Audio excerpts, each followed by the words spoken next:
आज़म साहब ये बताएं कि जो सब्जेक्ट्स की सिलेक्शन होती है, जो ऑप्शनल सब्जेक्ट्स हैं, ये कितना मैटर करता है, और जो सीएसएस एस्पायरेंट्स हैं, ये करना चाहते हैं, उनको क्या ज़हन में रखना चाहिए कि ये सब्जेक्ट्स लेने हैं?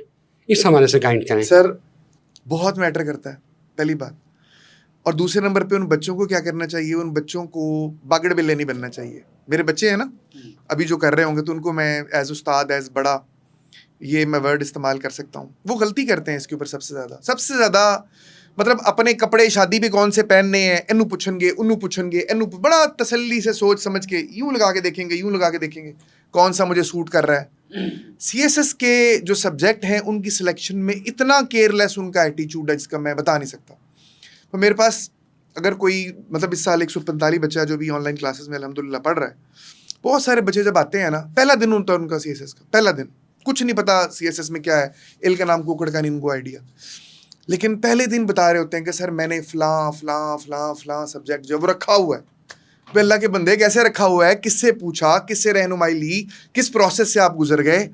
रखे हुए की डेफिनेशन ये है कि मैं फलां जगह पे खड़ा था, मेरे फलां दोस्त ने भी रखा हुआ था तो मैंने भी रख लिया। मैं उधर गुजर रहा था, उधर दो लड़के आपस में वैगन में बात कर रहे थे कि यार रख लेना चाहिए था, मैं भी रख लिया। मतलब दिस इज द वे जो उन्होंने सब्जेक्ट, या ये कि जी मैंने ये सब्जेक्ट पढ़ा था किसी ज़माने में, या मेरी डिग्री इसके बीच में है। भाई सबसे केयरलेस वे इसी के बीच में, और सबसे ज़्यादा मार भी इसी वजह से पड़ती है बहुत सारे बच्चों को। तो 5-6 फैक्टर्स हैं रिजवान भाई जो मद्देनजर रखने चाहिए, जिनकी बुनियाद के ऊपर ये डिसीजन होता है। 5-6 फैक्टर्स, ठीक है।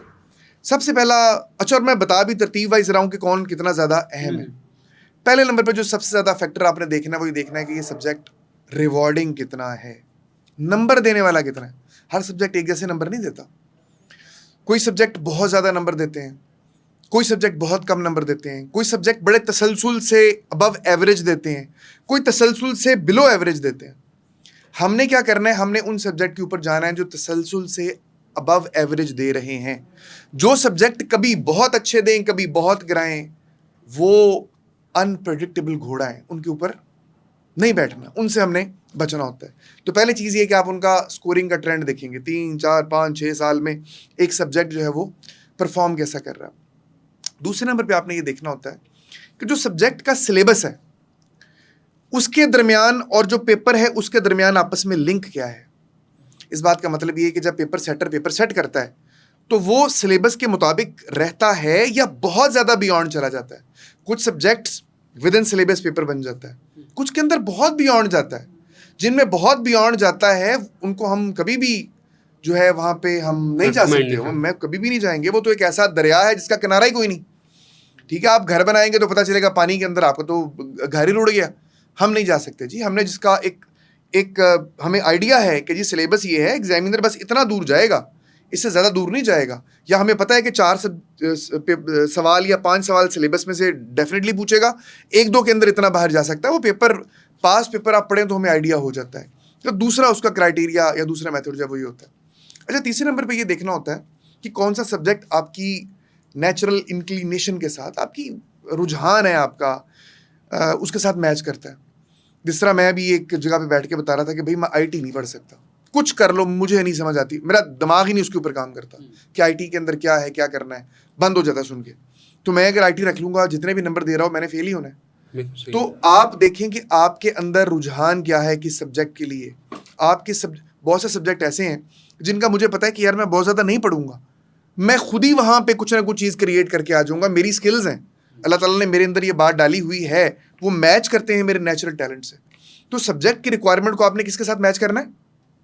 नेचुरल टैलेंट के साथ, जो अल्लाह मियां ने आपको कैपेसिटी दी है, कैपेबिलिटी, और हर एक को मिली हुई होती है। ऐसा नहीं है कि वो किसी में है, किसी में नहीं, सब में है।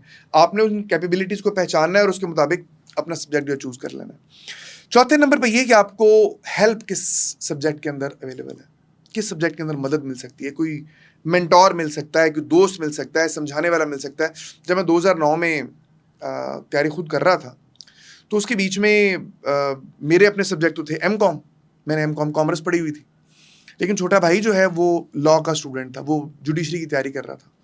उसकी फिर मैंने हेल्प ली एक सब्जेक्ट में, मैंने उसकी मदद से फिर मैंने मुस्लिम जूरिस्प्रूडेंस एंड मुस्लिम लॉ पढ़ा एंड आई स्कोर्ड वेल। वो घर के बीच में हेल्प अवेलेबल थी मुझे, घर के बीच में मैंने उसके साथ पढ़ा, 100 नंबर का सब्जेक्ट था, उसने मुझे बड़ा अच्छा स्कोर दिया, तो मैं उसकी तरफ चला गया जिसमें आपको हेल्प अवेलेबल हो जाए नज़दीक से किसी से। और आखिरी फैक्टर जिसको आप देखते हैं आखिरी, वो ये है कि इस सब्जेक्ट को आपने पहले जो है वो पढ़ा हुआ है, आपकी डिग्री इसके बीच में है। तो खाली डिग्री बेस देख के हम सेलेक्ट नहीं करते, सबसे आखिर में हम देखते हैं कि जी मेरी डिग्री भी इसमें है, मेरे पास बैकग्राउंड नॉलेज भी है। तो इन 5 चीज़ों को सामने रखना है और उसके मुताबिक आपने जो है वो डिसीजन लेना। और आखिरी चीज़, अगर फ़र्ज़ करें कि आप डिसीजन कर बैठे हैं और 2 3 4 माह गुजर गए हैं, तो फिर क्या करना चाहिए? हाँ, ये अहम सवाल है कि फिर क्या करें? फिर वो डायलॉग नहीं मारना चाहिए कि जी मैं अपने गलत डिसीजन को दुरुस्त करके दिखाऊंगा। मैंने बड़े लोगों को डायलॉग मारते हुए देखा है कि जी डिसीजन भले गलत हो, भाई इसको सही करके दिखाएगा। नहीं सही करना बच्चे, बदलो उसको। 2 माह 3 माह 4 माह लग गए, कोई परवाह नहीं है। आपने 2 3 4 5 साल लगाने हैं इसके ऊपर।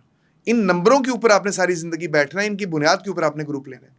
मतलब अपने फ्यूचर के साथ मत खेलें, ठीक है? गलती हो गई कोई बात नहीं है, छोड़ दें उसको, दूसरे सब्जेक्ट पे तैयारी शुरू कर लें।